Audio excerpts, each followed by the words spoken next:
what became the iconic Batmobile used in the 1966 live-action television show and its film adaptation, was a customized vehicle that originated as a one-off 1955 Lincoln Futura concept car, created by Ford Motor Company, at the Lincoln Styling Department.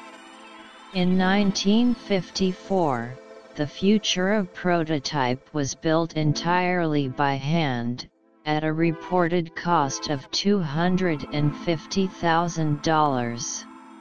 It made its debut in white paint on January 8, 1955 at the Chicago Auto Show.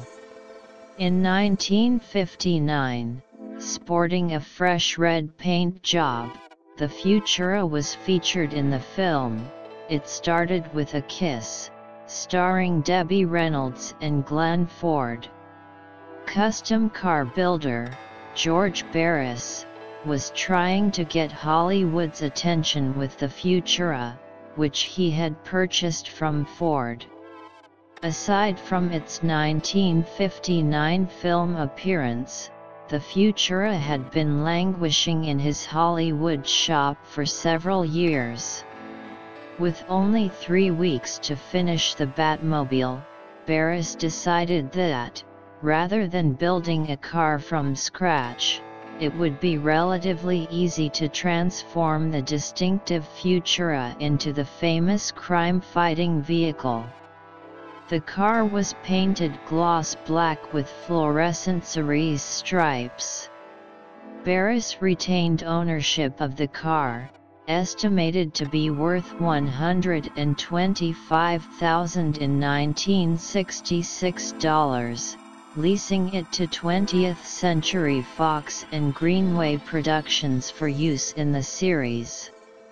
In November 2012, George Barris announced the sale of the Batmobile. The vehicle fetched $4.2 million.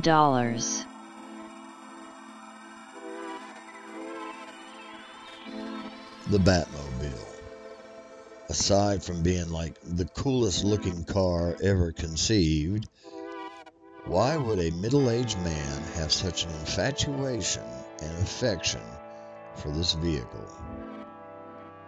Actually, once the Batman TV show started to really show signs of success, there were copies of the Batmobile built, and these were shown at car shows all over the country. I saw the Batmobile in 1966 at a car show in Charlotte, North Carolina. I don't know which one it was. It had chrome canopy trim, but I remember what it meant to me.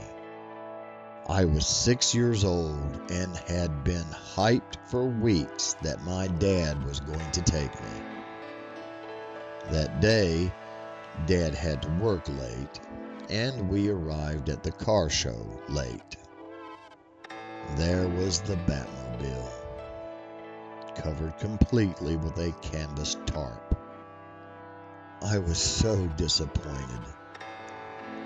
And then I heard my dad grumble something about if he promised his kid was going to see the Batmobile, his kid was going to see it. He grabbed me, lifted the tarp, and shoved me under. For the next 10 to 15 minutes of my life, I was the happiest kid in the world. I had the 1966 TV Batmobile all to myself. But you know what really made me happy was I knew I had the best dad any kid could ever want. That was 50 years ago. And my favorite car is still that beautiful black chariot of heroes, like my dad.